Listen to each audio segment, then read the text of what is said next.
존경하는 220만 도민 여러분 반갑습니다. 도립공원 채갑산에 있는 청정 청양 출신이고 도의 농업경제환경위원회 소속 의원 김용숙입니다. 양승조 도지사님과 김지철 교육감님을 비롯한 공직자 여러분께도 반가운 인사를 드립니다. 또한 도정 질문을 할 수 있도록 배려해 주신 홍재표 부의장님과 의원님 여러분께도 감사드립니다. 도정 질문에 들어가기 앞서 코로나19로 어려움을 겪고 있는 충남 농어민들을 위해서 2020년도 농어민 수당을 농가당 연 60만 원에서 80만 원으로 증액해 주시기로 결정해 주신 양승조 도지사님께 감사하다는 인사를 드리겠습니다. 수년간 제자리가 어려미던 농림축산국의 환경실천 사업비가 2018년 농가당 36만 원에서 2019년 45만 원으로 인상되었고 2020년 농민수당 80만 원으로 증액되어 농민들에게 농어업의 공익적 가치에 대한 자부심과 도움을 준 것으로 알고 있습니다. 이건 양승조 도지사님의 농업정책이라고 홍보하겠습니다. 또한 충남도의 농업경제환경위원회 의원님들께서 농어민 수당에 대해서 여러 방안으로 제시한 정책 제안을 이번 기회에 받아들여 주셔서 감사합니다. 오늘 본 의원이 질문할 내용은 양승조 도지사님께 도정에 관해서 2가지, 그리고 김지철 교육감님께 교육행정에 대한 1가지를 하겠습니다. 먼저 양승조 도지사님께 질문을 하겠습니다. 지역자원 시설세 인상을 위한 충남도의 노력과 결과에 대한 질문입니다. 지방자치 분권 시대에 가장 중요한 것은 신세원 발굴을 위한 발굴을 통해서 재정을 확보하는 것입니다. 세입 없는 세출은 없다라는 말과 재원 없는 지방자치는 없다라는 말이 있습니다. 충남도는 2017년도와 2018년 그리고 2019년도에 킬로와트 시당 0.3원인 지역자원 시설세를 지방세법을 개정해서 원자력세와 같은 킬로와트 시당 1원으로 인상하겠다고 2019년 약속을 했었으나 제자리 걸음입니다. 본 의원은 이 문제에 대해서 지난해 3월과 10월에도 이 자리에서 5분 발언을 통해서 세원을 늘릴 수 있는 방안으로 충남도가 중지를 모아야 하고 지방세법을 개정해야 한다고 주문했었습니다. 2020년부터는 지역자원 시설세 인상을 통해서 심도 있는 양승조 도지사님의 환경정책을 기대한다고 5분 발언을 했으나 2020년 지역자원 시설세 특별회계를 보면 정책이 크게 달라진 것은 없습니다. 충남도의 환경정책 상당 부분은 미세먼지와 제철 그리고 석유화학단지 환경오염에 대한 뒤치다거리를 하고 있다라고 해도 과언이 아닙니다.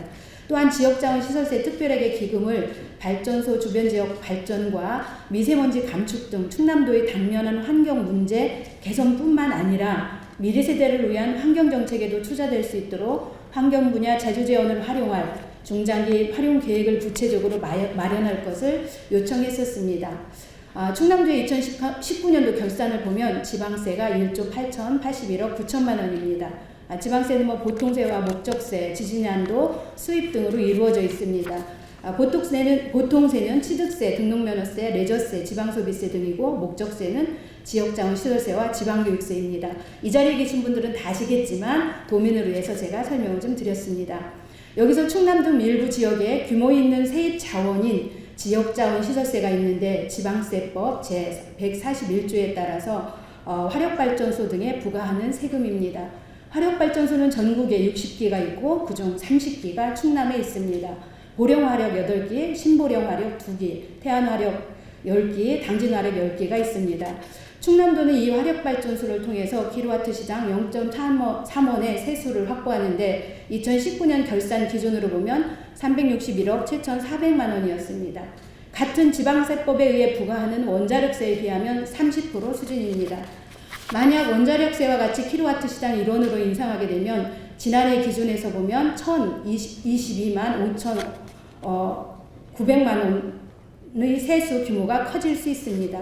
시급히 지역자원시설세를 인상해야 하는 이유는 2019년의 경우는 충남 세수는 부동산 거래가 줄어들고 자동차 등록세수 감소 등으로 취득세가 136억 4,800만 원이나 줄어들었습니다. 지방소비세 과소수납도 발생해서 91억 원이 줄어들었습니다. 지방교보세도 2019년 8,785억 원이었으나 2020년은 8천억 원대로 감소했습니다. 앞으로 코로나19 등으로 인한 불경기로 인해서 올해도 지방세가 줄어들 것으로 예측되기 때문에 빨리 인상에 서둘러야 한다는 말씀입니다.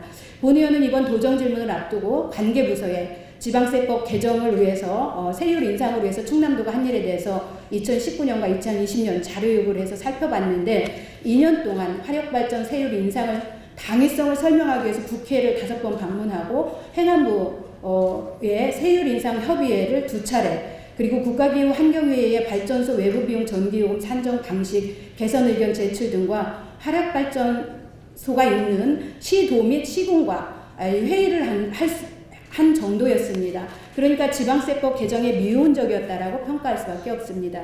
자, 첫 번째 질문하도록 하겠습니다. 2020년 지방세법 개정을 위해서 충남도는 어떤 역할을 하실지 답변해 주시기 바랍니다.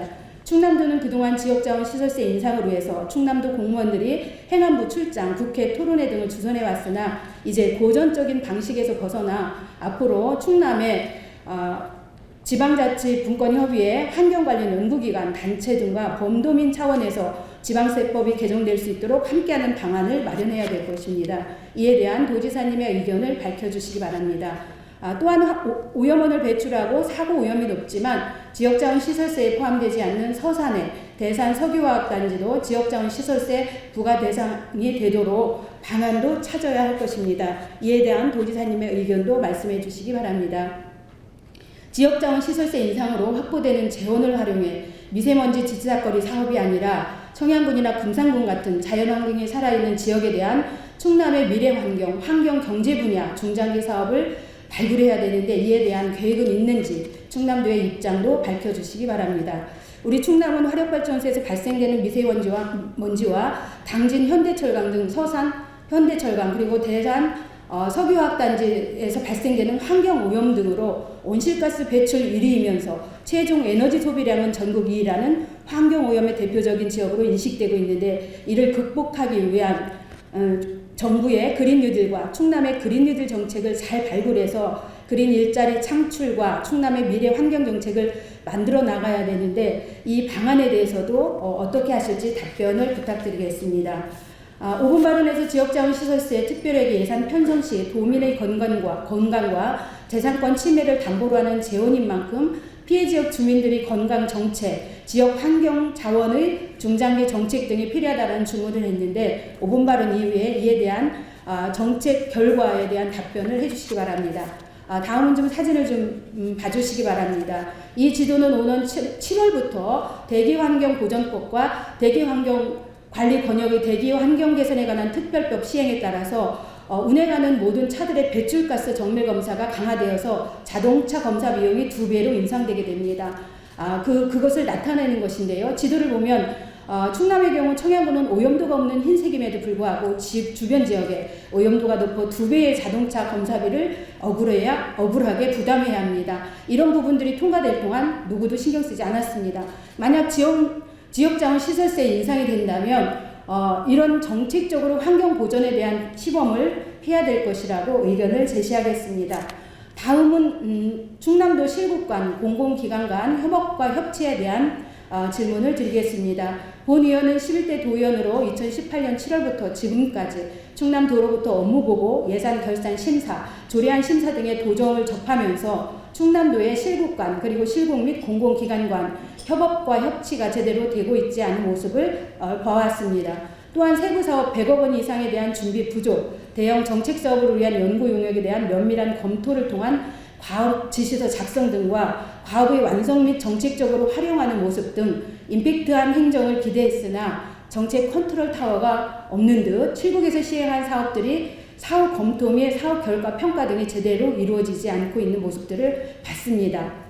본 의원은 이번 도정 질문을 준비하면서 충남도의 2018년부터 3년간 2020년까지 5천만 원 이상 연구 용역을 살펴보게 되었습니다. 3년간 완료했거나 진행하고 있는 연구 용역은 2018년 51건에 84억 8,200만 원, 2019년 34건에 54억 3,900만 원, 올해는 본예산 건만 17건에 23억 1,600만 원으로 3년간 합계 101건에 162억 3,800만 원입니다. 연구 용역은 단년도 회계원칙에 의해서 당해년도의 과업을 완수하고 검증하여 다음 연도부터 정책에 활용해야 되나 그렇지 못하고 매년 절반 가까이 연도 내에 종료하지 못하고 연장하고 있습니다. 이 중에서 몇 가지만 살펴보면 농림축산국의 경우 2018년 충남도 푸드플랜 수립 연구 용역을 사업비 1억 8,050만 원을 들여서 시행했으나 부실한 과업 지시서로 인해 부실한 연구 용역이 나왔습니다. 해당 부서는 이 연구 용역을 진행하거나 완료한 후에도 농업기술원과 업무협의를 통해서 푸드플랜 정책을 만들어가야 하지만 연구용역 결과나 푸드플랜 정책을 함께 공유하지 않고 있습니다. 다음은 충남도가 역정과제로 채택한 충남형 양극화 해소 대응 방안 마련을 위한 연구용역의 경우입니다. 사업비가 두 차례에 걸쳐서 1억 2,250만 원을 들여서 2019년 4월부터 시행했으나 완료 시점인 연말에 용역 내용에 대한 보완과 조정을 한다며 전액을 사고 이월시켰고 다음 연도 4월에 연구물을 완료했습니다. 연구물을 보면 과업지시서의 내용과 최종 산출물을 비교하면 5가지 과업 세부 내용 달성률이 60%가 되지 않는 등 부실합니다. 또한 양극화 시행과제를 선정한 74개의 사업을 보면 70% 이상이 기존 하고 있는 사업을 나열했습니다. 용역기간 동안 양극화 TF 2번, 자문위원 1번뿐이었는데 이것으로 양극화 정책이 제대로 발굴되었다고 볼 수 있을까요?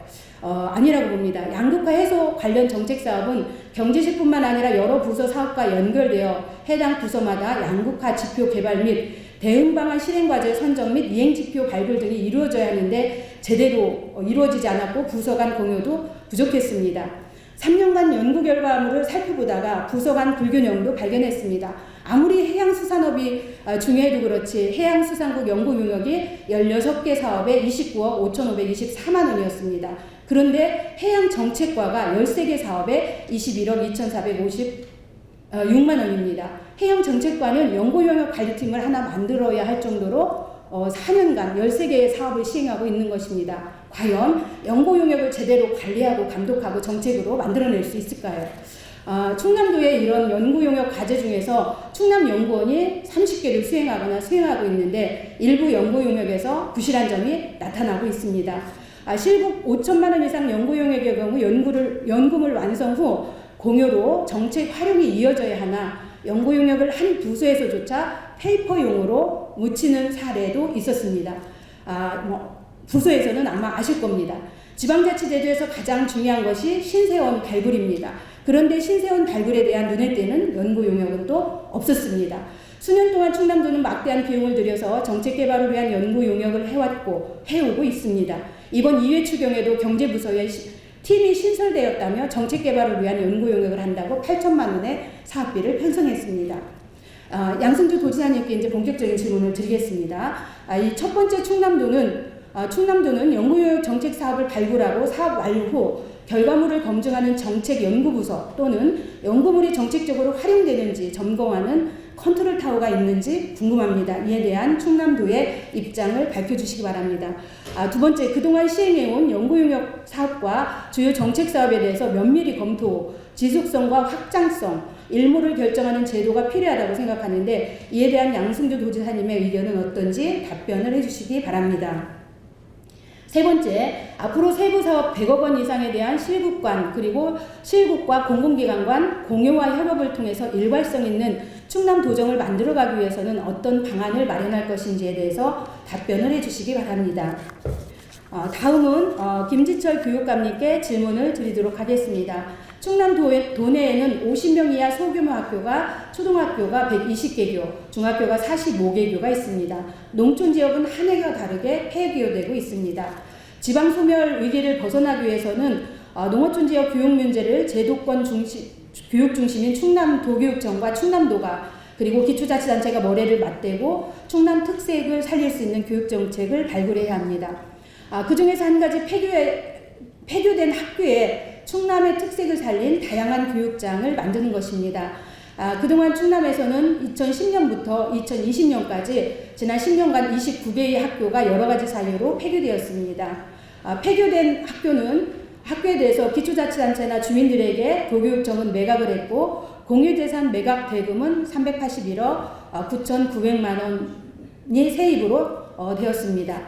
청양군의 경우는 폐교된 2개의 학교를 올해 청양군에서 매각해서 폐교 매각되면 58억 4,400만 원을 도교육청의 세입으로 들어갔습니다. 그리고 올해 3개의 중학교가 폐교 학교로 건물이 남게 됩니다. 이 3개의 중학교도 매각되면 아마 매각대금은 도교육청의 공유재산 매각대금으로 세입으로 들어올 것입니다. 이런 부분들이 이렇게 학교는 팔려서 세입으로 들어오지만 그 지역에 대한 교육 시설은 늘어나는 것들은 없습니다. 새 건물을 지어서 중학교가 이전을 하고 3개의 남는 건물들이 빈 공간으로 남게 됩니다. 이건 청양군만의 문제가 아닙니다. 도교육청은 폐교된 학교가 빨리 매각되고 비싸게 세입으로 들어오면 좋은지 모르겠지만 그 지역에서는 미래가 매우 어둡습니다. 다행히 충남도교육청은 폐교 중에서 특수학교, 그 다음에 유아체험교육원, 다문화 세계 시교육센터, 그 다음에 종합체험장으로 이렇게 공간으로 활용하는 것을 볼 수 있습니다. 그래서 본 의원은 김지철 교육감님께 폐교 활용에 대한 제안을 드리고자 합니다. 4차 산업혁명의 시대이고 IT 시대라고 첨단을 향해서 달리고 있습니다. 이럴 때 충남교육청은 자연환경이 살아있는 지역의 폐교를 활용해서 자연환경을 활용한 충남학생환경교육센터, 충남학생농사학교, 충남학생숲체험학교, 천연기념물 미호종계 하천 생태교육원, 충남학생사회적경제학교, 충남학생세계유산 백제문화학교 등 역사문화와 생태환경, 공동체를 다양하게 체험해 볼 수 있는 교육공간을 마련하는 정책 제안을 드립니다. 이런 공간들에서 학생들이 청소년기를 보내고 성인이 되면 창의력이 뛰어나서 IT 시대, 그 다음에 4차 산업혁명 시대에 맞는 재원이 될 것이라고 봅니다. 그런데 이를 위해서는 그냥 폐교가 됐을 때부터 고민하는 것보다는 폐교가 예상되는 지역에서는 지역 공동체가 함께 폐교 활용 방안을 연구하고 논의해서 교육의 장소로 두는 것도 필요하다고 생각합니다. 이에 대한 김지철 교육감님의 의견을 듣고자 합니다. 3가지에 대해서 도정 질문을 마치도록 하겠습니다. 점심시간이 이렇게 넘어가고 있기 때문에 제 마음이 굉장히 이렇게 서둘러서 하느라고 좀 발언이 그랬습니다. 이상으로 이 도전 질문을 마치는데요. 양승조 도지사님과 김지철 교육감님의 성실한 답변을 기대하면서 질문을 마치도록 하겠습니다. 끝까지 들어주셔서 고맙습니다.